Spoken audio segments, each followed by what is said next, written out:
We have all watched AI go from writing bad poems to running a customer service line to apparently threatening every white-collar job on the planet. And look, some people out there are nervous about getting replaced by AI. That's not us. We are the ones chilling in the back, waiting for the day AI can just manage our investments, handle the trades, watch the markets and make us money while we sleep. So, are we there yet?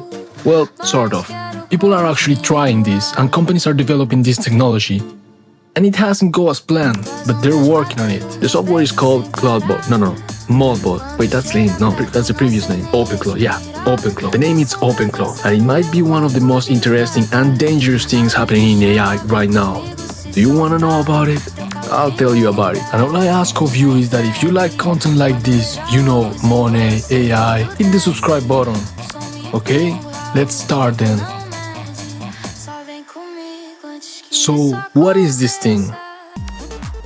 Listen, I'm gonna give a quick vocabulary lesson. I'll be fast and I will only do this once. So, an LLM is a large language model. It's the brain, like ChatGPT, Claude, and Gemini. It's the thing that is thinking. You already know this. An AI agent is different. An agent doesn't just talk, it acts. It uses the LLM brain, but it connects it to tools like your files, your email, your calendar, and the internet, and actually does things in the real world without you holding its hands. We often call this like an AI with hands because it controls your computer. Now, tokens are basically how AI measures work and charges you for it. Every word processed costs tokens. Tokens cost money. Remember that. It becomes important later. Now, most AI tools you use live somewhere else. ChatGPT lives on OpenAI servers. Claude lives on Anthropic servers. You talk to them through a browser or an app. They cannot touch your actual computer. Here's where OpenClaw is different. It's built by a developer named Peter Steinberg. This guy, like chicken hookers, who got recently hired by OpenAI, adding more fire into the drama. It all started as a WhatsApp getaway that let him talk directly to Claude from his phone. Technically, it's a Node.js bridge, basically the plumbing that connects an AI brain to your phone and your computer. You don't really need to know what that is. What matters is what the plumbing enables. And it enables a lot of shit.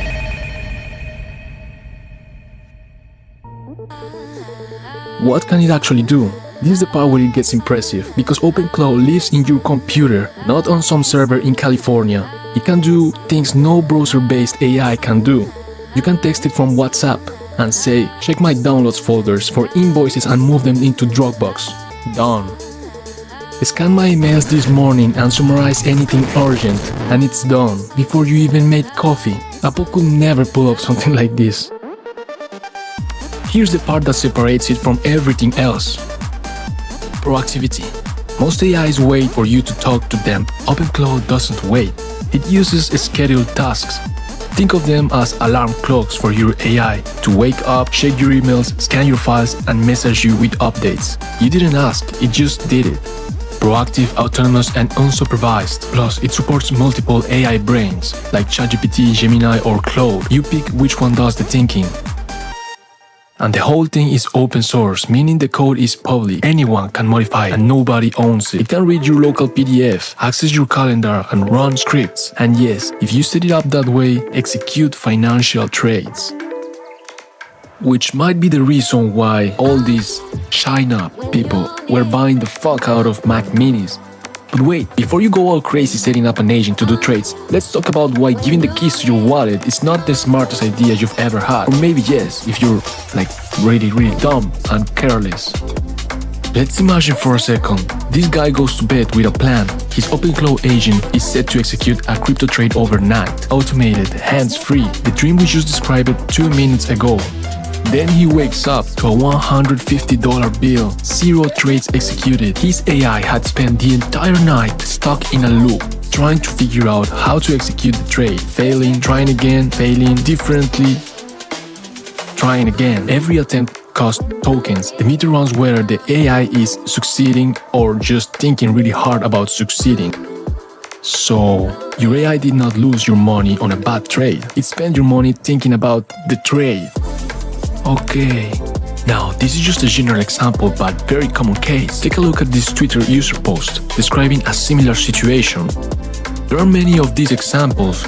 We cannot confirm all of them are true, but token overspending, it's a reality. It's the digital equivalent of you paying somebody to talk about your problems, in my humble opinion. But the fix exists. It's called a spending cap, a hard limit on how much the agent can build before it stops.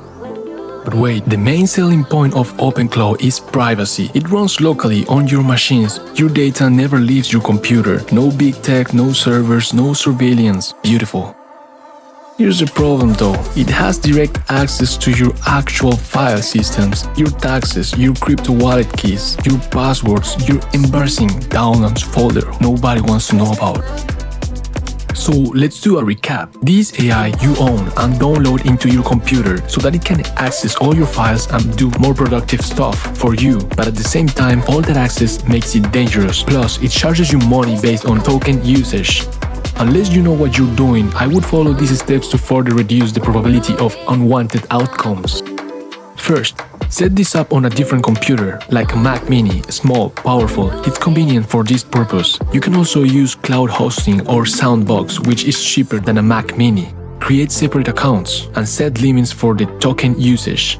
Most new users don't know the risk or where to start. Now you do. You're welcome. But to be honest, if you didn't understand anything of what I just said, just don't try it. One of the developers behind the project said publicly, if you cannot run command line, this is too dangerous for you. That is not a disclaimer buried under the terms of service. That's the person who built it telling you maybe not to use it. As you see, it gets more complicated and technical as we try to reduce the risk and do this properly, which it just proves this is still an experiment and not safe for the general public yet. But it's the beginning. At some point, companies will put rails on this technology and make it public friendly. One day. Well, they already have, and you have to pay a subscription for it. Yes, there are corporate versions of this. Now, OpenClaw isn't the only AI agent in the room. NA8, it's similar technology, more visual, more complex. Cursor is popular with actual developers, AI-powered code editor, very capable, Wait, why am I doing this? I'm not sponsored by you. Anyway, Cloud Code Anthropic's product is probably the most relevant comparison. It's polished, it's backed by a serious company, it has guardrails. It also costs more, does less in terms of messaging integration, and it absolutely will not enter your bank account at 3 AM, which, depending on where you're at in the degenerate spectrum, meaning your risk tolerance, this is either a feature or a bug. The honest comparison is this: OpenClaw versus Claude. It's the difference between a Formula 1 car and a full redneck rally. It's like Android versus Apple. Is this the future of personal finance and automatization, or just a very expensive alarm clock with too many permissions? But that's a topic for a different video. If you'd like me to go in depth about this, drop it in the comments. I genuinely want to know about where you land on this. And if you like this video, please give us a like. Are you interested in topics like this? Crypto, war portfolio, economy, AI? In that case, you should subscribe to our channel and stay ahead.